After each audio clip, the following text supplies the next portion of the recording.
So again, thank you for hosting me today. My name is Debbie Bell, and I work in Livermore's Public Works Department.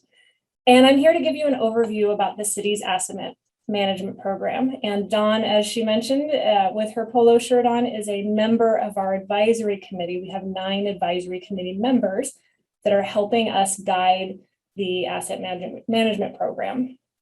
So to start this off, I'm going to press my luck, and I'm going to see how technology is working this morning, crossing my fingers, because I'd like to show you a 3-minute video that provides an overview of our program. So get your popcorn ready, and please let me know if you don't hear the volume.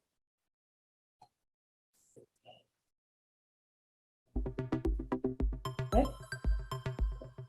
Did you know that you own a lot of Livermore? Roads, retaining walls, streetlights, storm drains, parks, and public buildings, they all belong to you. That's about $3 billion worth of infrastructure. The city's job is to take care of it all. We call it asset management, caring for our shared resources so they last for future generations. But what does it take to care for all that public infrastructure? Let's use an example, an intersection with traffic signals, to show what goes into keeping our assets strong. If we can understand what it takes to maintain one signalized intersection, we can appreciate what it takes to care for all our assets. Here's our signal. It's not just the red, yellow, and green lights that need attention. There are several parts to a signalized intersection. There are the light fixtures themselves, supporting poles, pedestrian lights, pedestrian call boxes, traffic cameras, controller, and sensors. Installing a new signalized intersection costs about $450,000, including planning, design, parts, and labor. The signals here will get serviced 4 times a year to make sure they're working well. This costs about $2,000 a year. But even with regular maintenance, the signals will need replacement parts over time. We can expect to pay about $100,000 on repairs, replacement parts, and new technologies to keep up with changing safety requirements. So our signalized intersection will cost around $650,000 total during its entire lifespan. And this is just one of more than 100 traffic signal intersections in Livermore today. And there are many more assets to care for. All over the city, we maintain your roads, bridges, streetlights, stormwater systems, trees, trails, and city buildings. Livermore is 150 years old, and much of our infrastructure is old too. We love Livermore for its historic charm, but it's not so charming if things stop working. That's why we're planning for changes and challenges, and protecting our assets from future risks like climate change, flooding, and wildfires. This is the smart way to keep our assets safe. And we're taking advantages of new tools and technologies to modernize how to do business. It's also much more economical to care for our assets over their lifespan, instead of waiting until something breaks. All of our assets require time and money to maintain. Even though we've been careful caretakers, the reality is that we don't have the money to keep everything at the tip-top level we'd like. We've also had to meet state and federal mandates that required us to spend more to upgrade our infrastructure than we initially anticipated. That's left us with less funding for the future. We need to find the right balance to make sure that Livermore's assets last into the future. That might include making adjustments to how we currently manage our assets, or exploring new funding options to help pay for future needs. That's what the Livermore Asset Management Program is all about, and why it's important for everyone to join the conversation, so we can maintain Livermore's excellent quality of life for future generations. We will need to make important decisions down the road, but if we work together, the Livermore Asset Management Program can be our green light to a great future. Share this video with your friends, and visit our website, livermoreassets.net, for more ways to get informed and involved. Okay, so as the video mentioned, our assets are our history of development as a city. And today, Livermore is 150 years old. So it makes sense that some of our oldest infrastructure is subsequently wearing. So given the aging infrastructure, we as a city have some decisions to make on how to manage these assets, especially since we simply don't have the level of resources to keep service at the same level as has come to be expected. And our dilemma, in a nutshell, is the same one that most homeowners face. Our expenses to maintain our home outweigh our resources. So we currently spend about $10 million per year on both repairs and replacing our city-owned infrastructure. However, we know that we're falling short by about $30 million per year if we chose to fix everything that could be fixed and replace everything that needs to be replaced. So we still have about a $10 million shortfall, even if we just focused on the most high-risk assets. And to be clear, when we say repair, we don't mean the day-to-day maintenance. Instead, we're talking about those more expensive repair and replacement efforts. So to give you a sense of what we're referring to when we say assets, we mean a wide variety of components, from roads, retaining walls, storm drains, parks, public buildings, and it all belongs to the residents of Livermore. Altogether, Livermore's community-owned assets are worth over $3 billion. But again, it's not just about owning the assets. We also have to manage, maintain, and replace them when they break, and hopefully before they break. Our job as a city is to take care of it all. So every asset and each of its multiple components cost money on an annual basis. We call that asset management, which is caring for those shared resources so that they last for our future generations. So asset management, the way I like to think of it is it's a methodical way to plan for the repair and replacement of the city-owned infrastructure. And the basic steps include understanding what we own and what condition it's in, figuring out what needs to be done, when, and for how much cost, and then developing policies to match the available funding with the desired quality of service. So we see asset management a lot like taking care of a home or a car, just in a much larger scale. It requires regular maintenance to keep things running, and it also requires replacing the parts that have broken or have reached the end of their lifespan. And more importantly, it requires making those strategic decisions about how to spend a limited budget. So as you saw in the video, that there are many different types of assets that we own as a city. So we have street networks, trails, water systems, public buildings, plazas, street trees, some parks and recreational amenities, components that ensure general safety, walls and fences, and lots of historic assets too. It's basically everything in the city that's not owned by a private entity. And again, most of this we covered in the video, but I think it's really important to repeat that again, we have all of these different asset components, but there's also one thing I want to clarify is that there are many ways to categorize the assets. So for the sake of simplicity, we have two main types of assets. We've got general fund assets and we have enterprise assets. So the general fund are the ones on the screen that are in the white, and then the enterprise assets they kind of have that peachy box outlining them. General fund assets are those that are supported by our tax dollars. The ones that are supported with user fees, we call those enterprise assets. Those include things like sewer, water, wastewater, and the airport. So a user pays a fee specifically to fund the maintenance, repair, and replacement of those enterprise assets. But I'm going to focus on most of my discussion about the general fund assets, because again, those are the tax dollars that are paid for by our overall community. And to give you a sense of where we are budget-wise, we have around $2.4 billion in assets that use general fund dollars. And then we have about $1 billion in assets that are the user fee or the enterprise fund assets.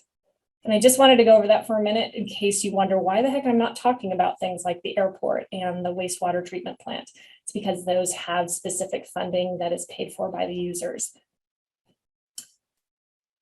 The key issue with asset management is that we and most other cities in the US are not setting enough money aside, and we can't within our existing budget cycle to fully maintain all of the assets that are owned by the public. But the good news is that our city council has recognized the importance of this issue and has adopted it as a council priority. Our community, unlike most others, is being purposely proactive. And we're in a unique position in that most of our assets, they're in pretty good shape. So by working on this program right now, we're hoping to address the issue before things really start falling apart and we can't catch up. Last summer of 2020, we, the city and our camp committee, conducted a community survey. And here are the results from a question asking our community members what they felt are the most to the least important assets that we manage. Across the bottom axis, you'll see a list of 14 types of assets found throughout the city. And the vertical height of each of those bars, it indicates the overall priority for that asset that we heard from our community members. So as you can see, roads and streets ranked highest, and the golf course was on the other end of the spectrum. And I'm not going to dwell on this slide for long, but I just want you to think about what your priorities might be compared to the emerging priorities from that survey. What would you rank higher? What would you rank lower? And what might have surprised you about the responses that we received from the community? There is an entire set of summary results about this survey on our website. I'll show you the website address at the end, but if you want to really dig into it and see what these rankings were and much more information, you're welcome to do that. So we've established that we need at least $30 million per year. And that is way too much to simply shift existing city budget dollars around. So we all need to get involved in those tough choices that we have ahead. And moving forward, we'd like to understand the level of support that our community has for various funding strategies that will bridge that funding gap between what we have and what we need. On this screen, I'm showing you 8 options that could help reduce the city's infrastructure funding needs. While we'll most likely need to proceed with most of these options and not choose one over the other, I'd like to spend about 5 minutes and lead you through a poll that we have right now, just to gauge your support for these various options. So this is a poll. It is not a vote to determine our city's next steps. It's going to be used to help inform the development of this asset management program. It's just a temperature check. The poll is very short. It has about 4 questions. Most of them are trying to figure out, if you're a resident or if you own a business in the city.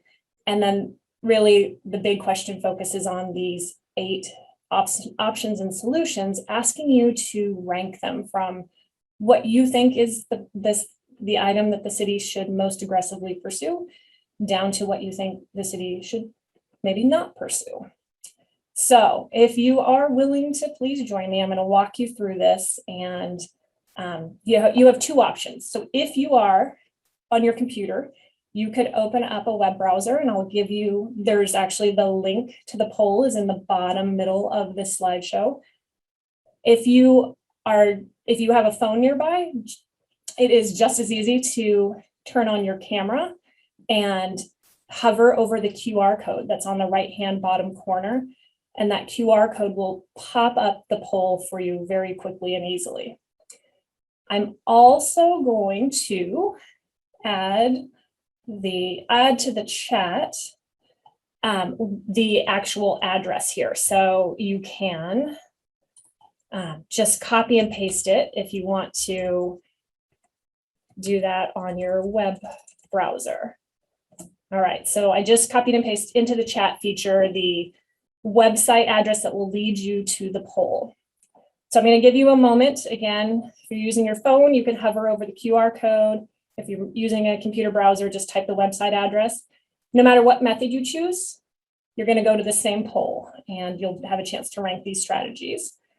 And so I'm going to give you a second here, and let's see. If you're having a problem, you can, do the little thumbs down icon and I'll try to help you out, or maybe put something in the chat. And I'm going to stay on this screen. I'm not going to go to the poll with you because I don't want to select and rank the options and kind of feed you information by any means. I want you to do that yourself. So let's see. I'm going to just make sure everybody's doing okay. Are people having a chance to be able to get on and see the poll? The first screen that will pop up will be just something about Livermore Asset Management Program, a little introduction, talking about some of the things I've just mentioned, and then there'll be an option to choose next at the bottom of your screen. All right, I don't see any thumbs down yet, but maybe that's a good sign. I'm going to take that as a really good sign. People are functionally working and able to get there. Again, you can use your camera to look at that QR code and it'll open up for you. Okay, so I'm going to assume you're all there and I'll walk you through this. So the first question is kind of an easy one, right? It would be whether or not you're a resident. If you're not a resident, if you are not a resident but you own or manage a business, we're just trying to figure out who is answering this question. Go ahead and click that and then hit the submit. And then, let's see. Okay, so we're going to move on from that. The second one has a map of Livermore, and it's asking you, which area do you live in? And I see, Michelle, I agree, the map is hard to read. If you click on it, a clearer version will pop up, but it's generally just trying to find out, are you in Southwest? Are you in the Northeast? So go ahead and click the district that you live in. If you do not live in Livermore, click the district that you most frequently go to. So choose the area that you frequent the most. And then we'll get on to this next question, which is, please rank the strategies in the order that you encourage the city to pursue. So what this is a list of those 8 options that are on the slide on this PowerPoint. And what you do is you use that drop-down box to select one of them. It will populate it as your first choice. You can use the 6 dots right above it to move it. So say you then choose your second choice and you think, oh gosh, no, wait, now I decide I want to have that as my first choice. You can actually physically drag and drop it to the appropriate location. So what we're going to do is I'm going to read through the list of options. You can mute me if I'm driving you crazy and you're just trying to focus. But the options are, we'd like you to consider, what is your support for focusing only on repairs that bolster safer conditions? How about focusing ultimately on assets most people use? What is your support for considering new revenue sources like new taxes or fees? Should we reduce the level of maintenance on all city assets across the board? Should we sell or transfer some of our assets? Should we let some non-essential assets go when they come to the end of their useful life? Should we shift some costs to property owners that benefit from that asset directly? And of course, among all these solutions, the city will always continually work on finding lower cost alternatives to the maintenance activities, but how important is that for you? So go ahead and put those in your preferred order. I'll stop talking for a moment so you can think.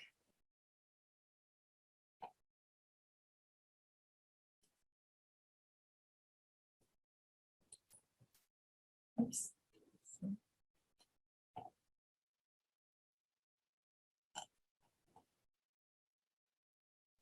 And I know some of these will lead to questions. Again, I'm happy to have a discussion with you all here. I know that I have limited time. I'm absolutely happy to have a discussion with you after the fact. I'll give you my email address and my telephone number. A lot of what I'm just doing here is asking you to ponder some of these really difficult choices that we have as a city. These are not easy. And like I said, this is not a vote. You're not deciding this is exactly what I want as my first priority or second priority forever. I'm just hoping that by asking these questions, you start to think a little bit more deeply about some of the implications that would arise.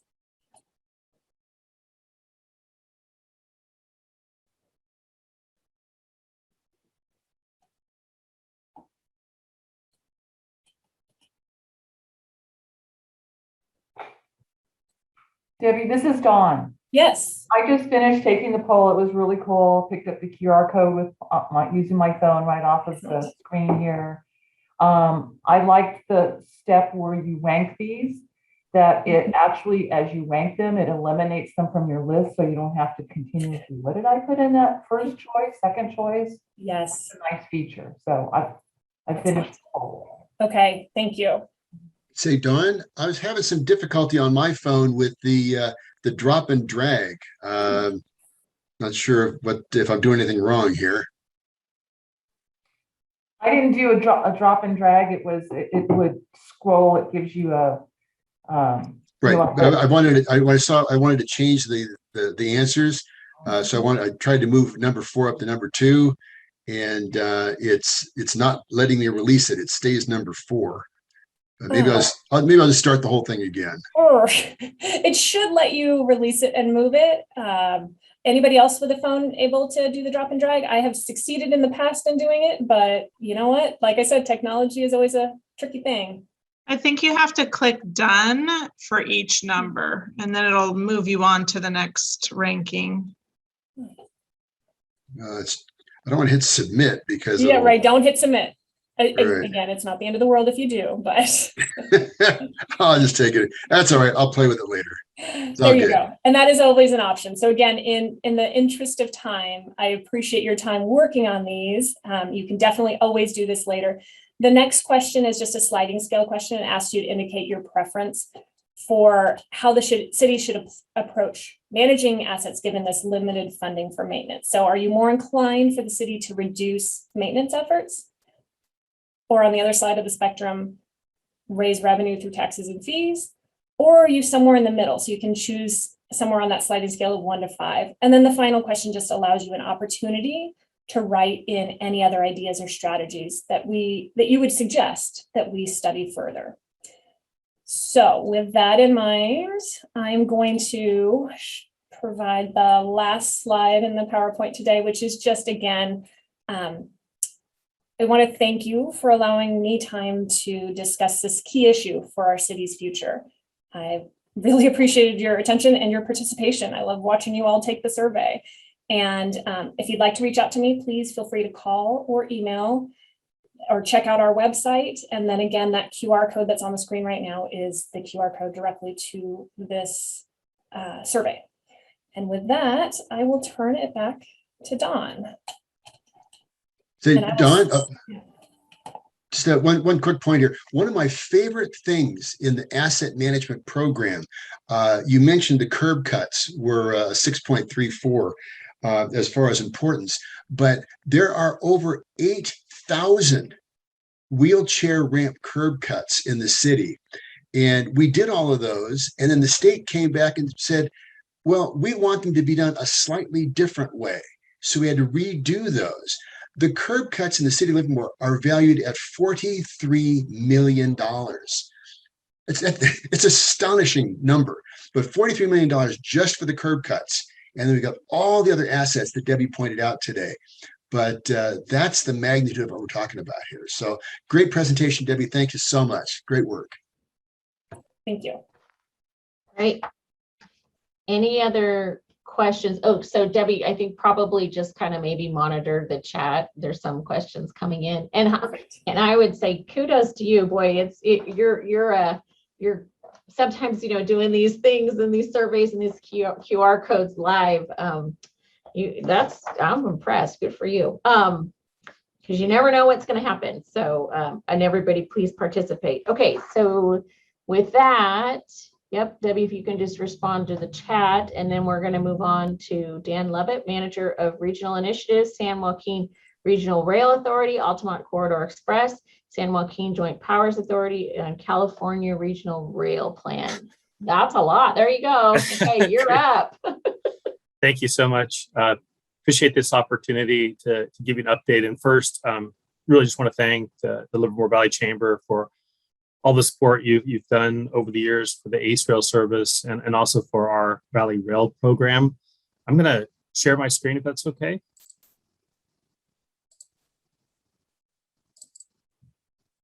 Can you see my screen?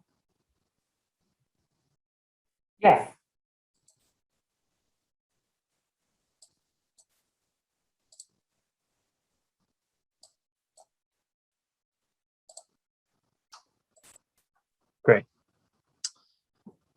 Okay, so the Valley Rail program is it's a joint program between the San Joaquin Regional Rail Commission, which is the owner operator of the ACE Rail service, and the San Joaquin Joint Powers Authority, which is the managing agency for the Amtrak San Joaquin service.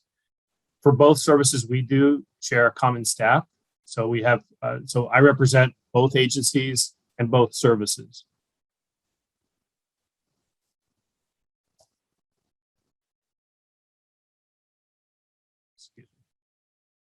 So this figure just shows you our ACE, our service map as is today from Stockton to San Jose. We've been operating the ACE Rail service for more than 2 decades. We run primarily on freight track, on UP track, except for the piece between Great America and San Jose, where we're on Caltrain track. So we're very constrained to the number of trains we could run. Prior to COVID, we were running 4 daily round trips during the weekdays. And to best utilize those slots, we're really focusing our service on commute service, bringing passengers in to their jobs. Our number one market being from San Joaquin County to the Silicon Valley, but we also have 2 other strong markets that serve the Tri-Valley area. One between the Tri-Valley and the Silicon Valley, our second biggest market, and then our third biggest market is between the San Joaquin Valley and the Tri-Valley area, bringing residents from the San Joaquin Valley into their jobs in the Tri-Valley area. Prior to COVID, we were carrying 1.5 million passengers with only 4 round trips during the weekdays. With COVID hitting, like all public transportation, we were hit very hard in terms of our ridership, and we did have to cut down service to 2 daily round trips through the worst parts of the pandemic. We have increased, now we're up to 3 round trips again, and we are expecting to add our 4th back to the 4 round trips by the end of this month. And we are doing so with anticipation of workers starting to come back to their offices in the Silicon Valley later this fall.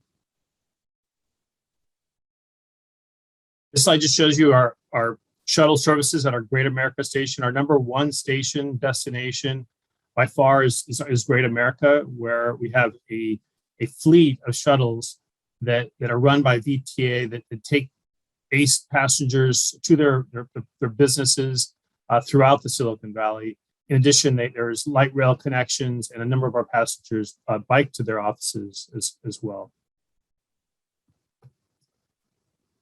This figure shows the San Joaquins, our other service, and they're 2 very different services where ACE is very focused on commuters. Most of the San Joaquins passengers are actually leisure travelers. San Joaquins are an intercity service. They are funded by the state of California, managed by the San Joaquin Joint Powers Authority, and operated by Amtrak. They're shown on the orange line here that goes from Sacramento down to Bakersfield and from Oakland down to Bakersfield, and also have extensive throughway bus lines that connect really the rest of California to the service, which are shown in green. While Livermore does not have a train station for the San Joaquins, Livermore is connected by a throughway bus connection goes from San Jose all the way to Stockton and connects through Livermore, and also via the ACE Rail service as well. Prior to the pandemic, we were carrying about 1.1 million passengers. This service also lost a lot of riders. We cut down to 4 round trips through the worst part of the pandemic. We're back up to 5. Those are 5 trips between Oakland and Bakersfield. We're adding the 6th round trip, one of the round trips to Sacramento next month in October, and then expecting to get back to 7 daily round trips by early next year. This figure shows you what we call our Valley Rail program, and that's really a joint program between ACE and the San Joaquins.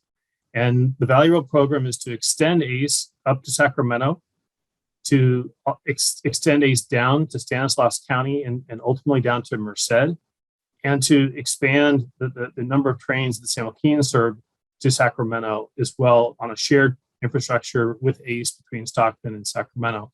All the yellow dots you see on this figure, those are all new stations that will be implemented as part of the Valley Rail program. Over the last 4 years, we've secured about $1.3 billion, mostly of state funds for this program, and that we expect the first round trip for new service on this to begin towards the end of 2023 between Ceres and San Jose. This slide shows how the Valley Rail program is integrated with the Valley Link program. These are two separate programs, but with the Rail Commission, we are a member agency on the board. We're one of the board members for the Valley Link board. We also work in partnership. We believe these two services are very much complementary. The Valley Link on this figure is shown in blue, which really focuses in on the connection between the Dublin Pleasanton BART connection and bringing a rail line separated from freight all the way to San Joaquin County and ultimately to Stockton.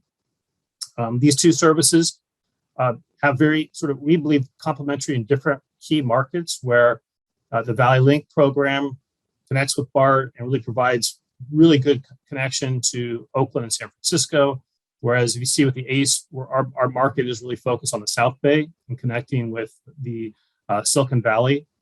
In addition, as I mentioned, ACE, we're really constrained. We're on freight track and we're constrained in the frequency we run. The Valley Link program is being built to be a completely separated system where it can have very, very frequent service, BART type frequencies out to the valley. It'll be carrying shorter distances, but much shorter trains, much more frequent trains than ACE would be. And if you look on this too, ACE is serving a more expanded route that goes for further distances through the San Joaquin Valley. We are working with Valley Link to see about the possibility of having shared infrastructure between Valley Link and ACE, between Stockton and Livermore. And there has been some concerns in the Bay Area about the thought that there's too many different operators already in the Bay Area in terms of transportation. And we are working in partnership with Valley Link, where the San Joaquin Regional Rail Commission is anticipated to be the operating agency for future Valley Link service. And then this slide shows how the Valley Rail program integrates with the future high-speed rail project, which is being implemented in the valley between Merced and Bakersfield. And we will be connecting our ACE service at Merced with high-speed rail. And in addition, we'll be truncating the San Joaquins, which currently go all the way down to Bakersfield. We'll be truncating the San Joaquins at Merced. So high-speed rail will meet at Merced in a single multimodal station with both ACE and the San Joaquins. And this will all be integrated so that you're able to buy a single ticket from someplace in the Sacramento region or the Bay Area to go throughout the valley and through Southern California via connection with the San Joaquins through a bus network, which is shown in the dashed green lines here as well. And that we have been working with the High-Speed Rail Authority as well. So the San Joaquin Joint Powers Authority is anticipated to be the operating agency for the interim service between Merced and Bakersfield on the high-speed rail line as well. So all four services, Valley Link, ACE, San Joaquins, and high-speed rail are looking to be under one operating agency. Next slide. Here we're just showing the extension for the ACE service down the UP corridor to Stanislaus and Merced. We've completed the environmental work, 2 series, and we are in the process of completing the final design. We're expecting to start construction on what's shown in green on this figure by early next year. The purple part between Ceres and Merced, we've completed the draft environmental documents. We're in the process of responding to comments and are looking to certify that before the end of this year. And then this piece here is showing the Sacramento extension, which is the line that we'll be using as a lightly used UP line from Stockton to Sacramento, which is shown in purple and green. We will be needing to do additional improvements on that line and currently has no passenger service, so we'll be adding stations along that line. We've completed the environmental review process between Stockton and Sacramento with the exception of the Elk Grove station. We're starting environmental work for the Elk Grove station now. This particular corridor also has the ability to extend beyond Sacramento, and we are working with Yuba, Sutter, and Butte counties to do planning work for looking at future extension beyond Sacramento for this service. You may have noticed recently that we are running, if you see our trains going through Livermore, that we are running new locomotives on the ACE trains. We are transitioning to a completely new Tier 4 fleet. And these locomotives are really not only nice because they're new, but are more powerful and they reduce the criteria pollutants by about 85%. So this is really helping us get to a lesser, a more sustainable fleet. It's better for the environment. We're not stopping there. We're also going to be going to renewable diesel fuel, and we are working to transition towards fully zero emission vehicles. We're applying for state funds this year to do a pilot program where we would be in the future replacing and really transitioning these Tier 4 locomotives to take out the diesel and to put in electric battery packs. And we hope to have a pilot program done within the next decade for that as well. And then I did mention they're more powerful right now prior to COVID with our previous locomotives, we could only carry 7 coaches over the hill from the valley to Livermore. Now we can carry 10 with one locomotive, with a Tier 4 locomotive. That increases our capacity by 30%. And with ACE extending to Sacramento and Merced, we're going to need additional capacity into the Bay Area. Did want to show you that I mentioned earlier, most of the money we've got for the Valley Rail program is state funded. We are seeking some additional matching federal funds. We do have a RAISE grant out for $25 million. We really appreciate the Livermore Valley Chamber's support for this and support we've gotten through the Tri-Valley. This is a mega regional project here with this transfer point. This enables ACE passengers who are coming up on trains from either Modesto or Merced to Sacramento, that they're able to transfer at this point to ACE trains that are going to the Bay Area. In addition, this is the key transfer point between future Valley Link and ACE in the Valley. So this is a very important station in the future for not only for ACE, but also for Valley Link. And then this is really sort of my last slide before my contact information.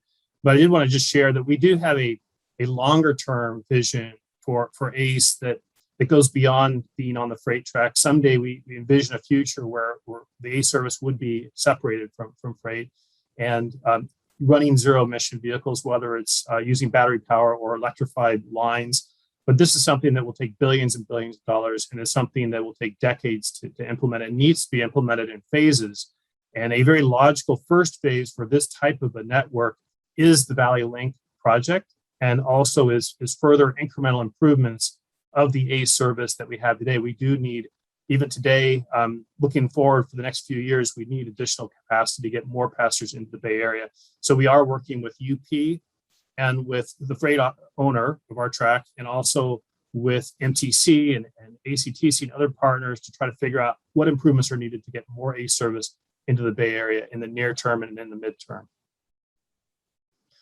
And we have a lot of information up on our website about the Valley Rail program, and encourage you to take a look at that. Before turning it over to questions, I did want to also just note, because our office is located in Stockton and most of our staff is dispersed in the Valley area, we do feel a need to have an on-the-ground presence in the Tri-Valley area.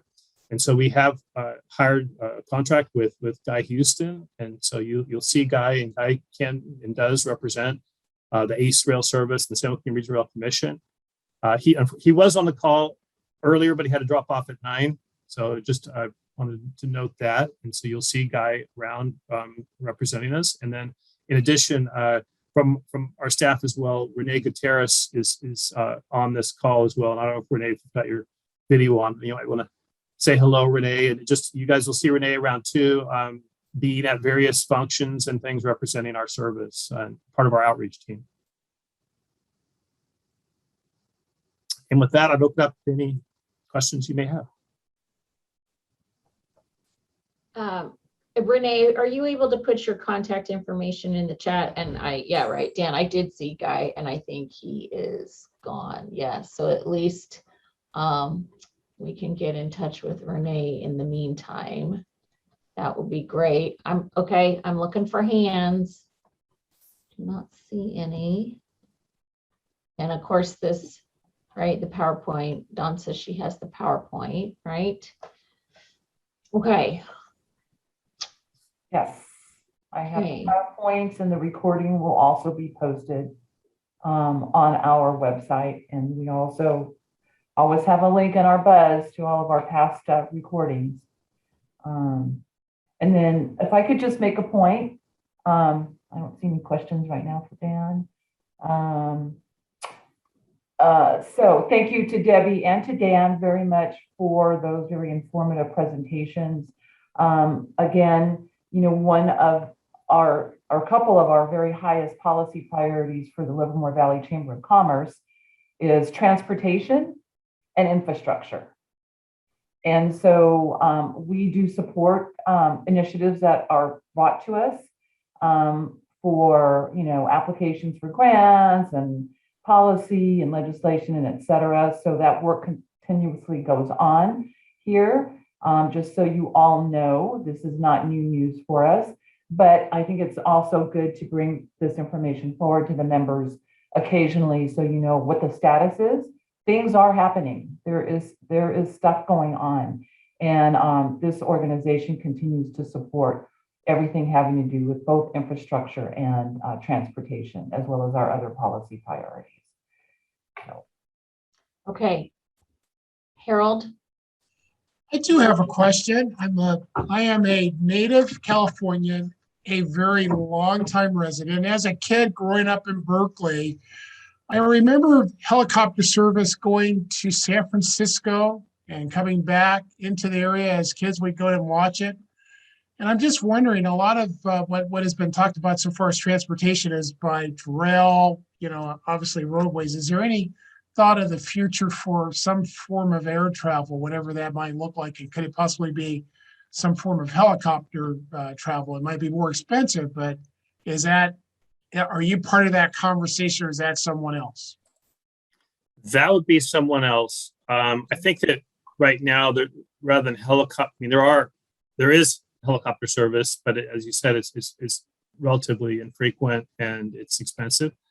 There is look at some vehicles that are sort of a hybrid between airplanes and helicopters that are looking to do small sort of electric type craft that could be autonomous. But that's something for the further future, and it's not something that I personally am working on, but there are discussions on these type of future services. But it's hard to right now be able to see what when that might happen or what sort of extent it might be in the Bay Area. Okay, I was just thinking of the Jetsons was one of my favorite cartoons, so I got it. Thanks again. Thank you, Harold. No other planes, trains, and automobiles questions from you, Harold, I guess. Okay. Sure, and I'll tell you who the Jetsons were, one-on-one sometime. I know who the Jetsons were, Harold, but okay. All right. Let's see. Any other questions from anyone? Oh, well. Don. Make a quick comment. Debbie, you forgot. So the Community Asset Management Program Outreach Committee has a meeting this evening if anyone is interested to tune into that. Of course, it's on Zoom. So we meet about once every month or every other month or so, right, Debbie? Still, yeah, she's. That is correct. Thank you for bringing it up. And I also forgot to mention that we are recruiting for our Community Asset Management Program Outreach Committee, the committee that Don is a part of. So we have one vacancy right now in a group of 9 community members. You have to live in Livermore to be eligible, and the recruitment ends on Tuesday, September 7th. So I just put a website in the chat group area to show you more information if you might be interested. And the information about the camp meeting tonight is also available on the City of Livermore's website. If you just look at agendas and upcoming meetings, all of the information is there. So Debbie, do they get a cool shirt like Dawn's? Yes, they do.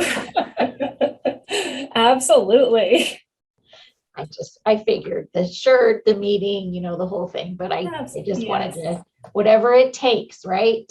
Sometimes a simple shirt can just really get people fired up. So we also have fancy little flashlights. I'm trying to get that have, oh, you can't even see it because the light, there's actually sunshine coming in today. Anyway, little ones that have information about our website, that because we're going to be at the farmers market in the near future. So little goodies to entice people to come over, talk to us, and hopefully take the survey. Yep, there you go.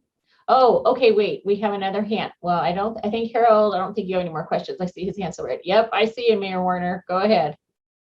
Yeah, I wanted to thank you, Debbie, for the presentation. And of course, this is a subject that's near and dear to me because I was the one who initiated this many years ago. And just based on my own professional career, but it's really clear that if we're going to keep the city as good as it is, we're going to have to figure out new revenue sources. There really isn't any other way around it.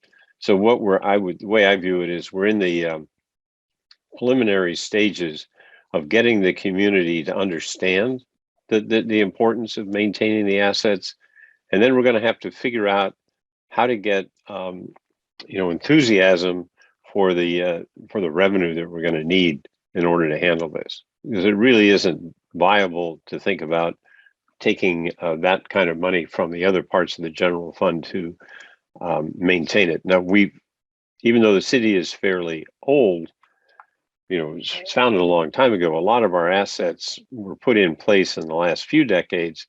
So it may not be apparent to people that we need to deal with this, but eventually it's going to catch up with us. And you can see that infrastructure issue across the whole country. So I think the request for this group is how to drive the community's dialogue here in a way that we're successful in figuring out how do we get the new revenue. That's my take on it. But I appreciate everything that the asset management committee is doing. The video was great, and it begins to explain what we've got, what we're dealing with here. But we're as a community have to figure this out. So thank you. Okay, and I also see another hand raised, Michael, Sunflower Hill. Hi, everybody. Wonderful presentation. Mine's just more of a comment than anything else from a previous career that I had, which was at Bay Meadows Racecourse in San Mateo. They had a train that ran basically from San Francisco all the way down into the peninsula. And that train was a huge money generator, especially for Golden Gate, for Bay Meadows Racecourse, because they had their own stop.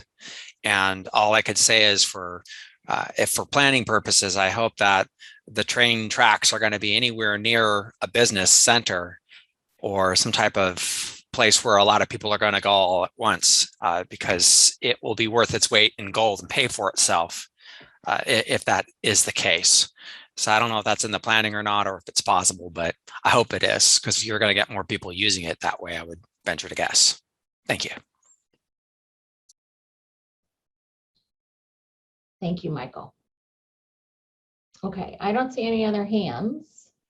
Dawn and Martha, unless I want to go ahead and thank. We're good. Yeah, Debbie and Dan, thank you for our featured speakers, and all that information, all your contact information is there in case anybody comes up with questions later today. As Dawn mentioned, the recordings on the Livermore Chamber website. And I